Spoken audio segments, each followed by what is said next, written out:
Today we study the next chapter 6 English language on the slopes.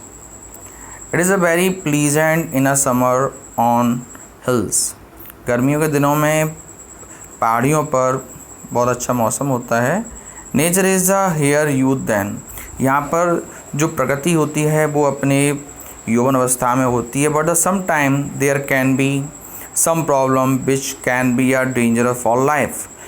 कभी यहाँ पर जो कोई प्रॉब्लम्स बहुत ख़तरनाक हो जाती हैं हमारे जीवन के लिए. Read the lesson and the no.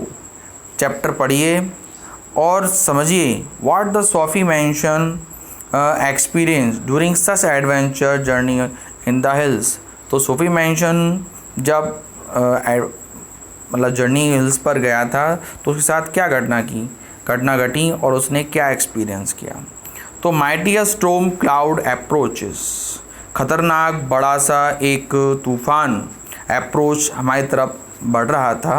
As we skid down the slopes. जब हम स्लोप्स पर डाउन मतलब स्किड कर रहे थे, फिसल रहे थे. Through the powerful wind. उस समय तेज़ हवाएं चल रही थीं. It hollowed in my year. कुछ कानों में मेरे सरसरा के कुछ कह रही थी आवाज़.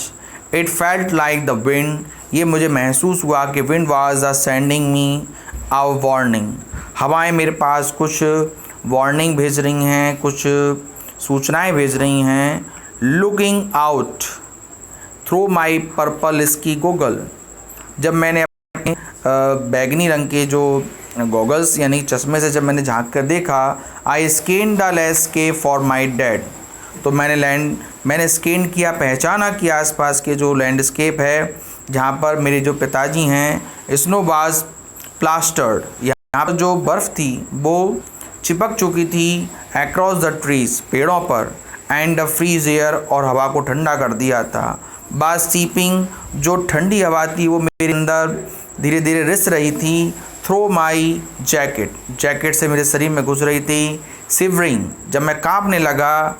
आई कंटिन्यू डाउन द माउंटेन. मैं माउंटेन से नीचे फिसल रहा था. Praying for the storm to come down. तो मैं प्रार्थना की कि ये जो तूफ़ान है वो शांत हो जाए. Why did he it to be this terrible on the first day.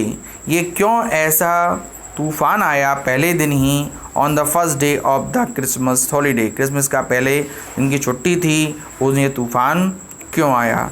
The first chapter